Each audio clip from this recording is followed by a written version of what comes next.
Ô, gente, Roberto Rilo Bíscaro aqui. Quem se milindra assim facilmente quando seu político de estimação é criticado, ou em termos artísticos, quem se incomoda com metáforas e referências muito explícitas, vai achar problema com o filme A Jaula, Bem-vindo a Bordo, que é uma coprodução com a Star Plus, por isso que está nesse serviço de streaming que é da Disney, tá? Bom, por quê? Porque assim, é claro, não há nada mais claro, né, para quase ninguém que vira este filme, que o personagem do Alexandre Nero é a personificação de um tipo de bolsonarista, de acordo com, nos termos do filme. Não tem como você falar, porque o cara fala, inclusive, tá ok, né? Isso é. Eu sou professor de línguas. Não precisa nem ser professor de língua para perceber que o tá ok é um vício de linguagem que o presidente, ou depende de quando você for ver esse vídeo, se você for ver em 2023, ex-presidente Jair Bolsonaro tem, né?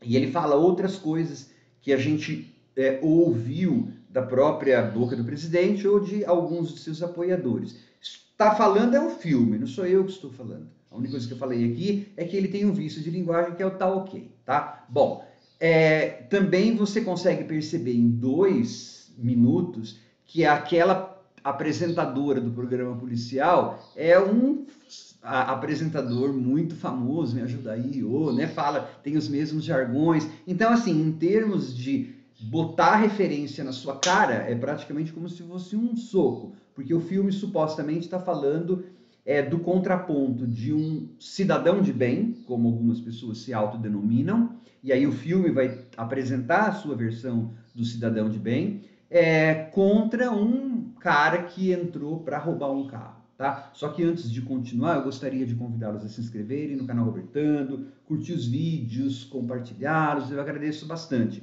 Fazer um filme que se passa a maior parte do tempo em um lugar só e confinado é bastante complicado, né?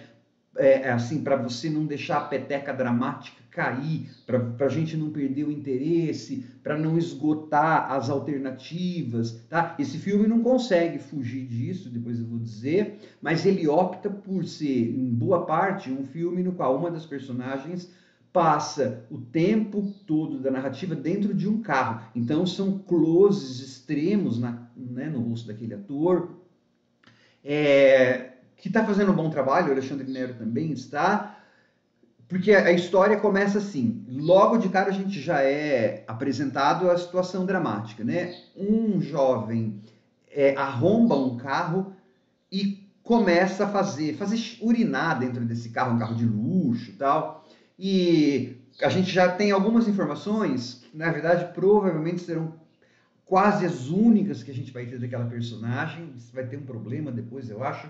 Porque assim, a gente percebe que ele é narcisista, ele tira selfie, ele urina no carro, ele quer roubar aquele carro. Então, de cara, a gente não empatiza com ele, não.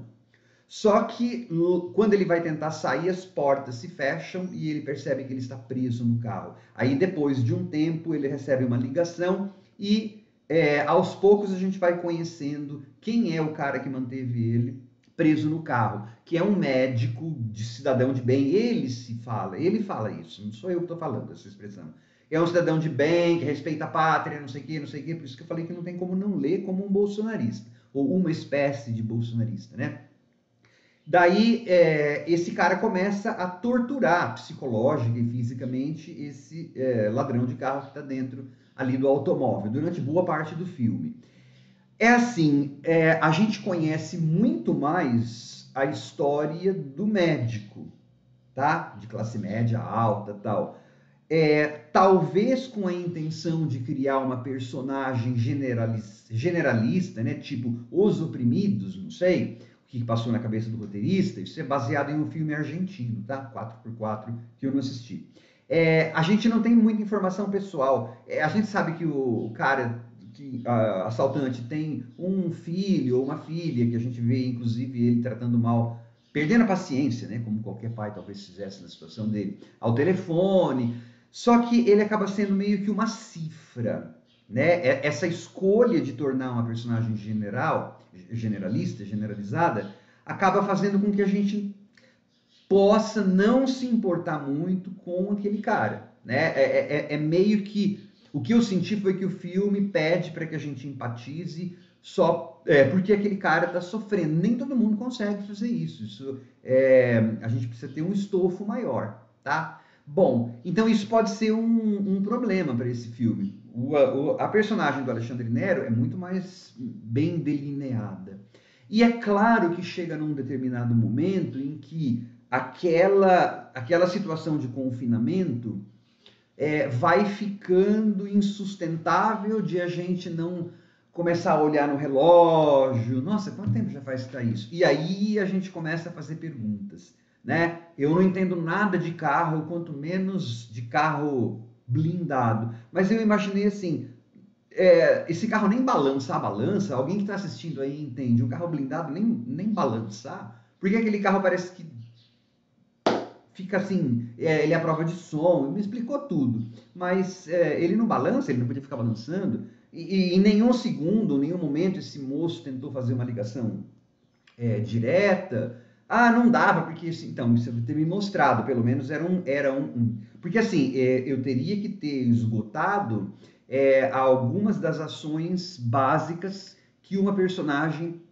faria para tentar escapar daquela situação. Para, por exemplo, não precisar ficar caindo em sequência de sonhos, tem uma dream sequence, que embora faça efeito ali, mas ela poderia não estar se a gente tivesse tido outras soluções de como esse moço poderia tentar ter escapado, né? Meio que dá para perceber que a dream sequence está ali para encher um pouco de linguiça, assim como algumas outras coisas. E aí, ao final, quando a personagem do Alexandre Nero corporifica, e aí tem o confronto final, você acaba tendo algumas situações que poderiam ter sido mais aprofundadas, né? Porque é um conflito social muito forte, muito tenso, que a gente está vivendo no Brasil e em outros países, né? Essa polarização de classes sociais, essa polarização de atitudes políticas, de ideologias, né? Não existe nada sem viés ideológico, né? Inclusive, quando as pessoas falam que isso não tem viés ideológico, tem um viés ideológico. Então, a gente está num momento propício, que as pessoas estão muito assim, à flor da pele com essas questões. E eu acho que o filme ele não explora tanto quanto ele poderia ter explorado. Mas ainda assim, ele conseguiu manter a minha atenção.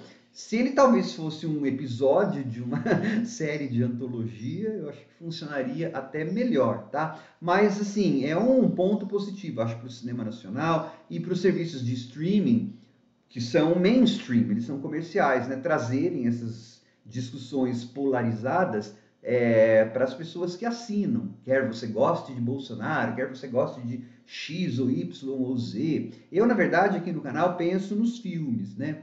Dramaticamente, o filme tem alguns problemas que eu elenquei aqui. Uma personagem é mais bem delineada que outra, então pode ter sido uma escolha? Provavelmente sim, consciente, só que daí essa escolha resultou em um preço a pagar, né? Talvez menos empatia pelo moço que entrou no carro, blá, blá, blá, blá, blá. E algumas outras coisas que eu apontei. De forma geral, é um filme legalzão, sim. Tchau.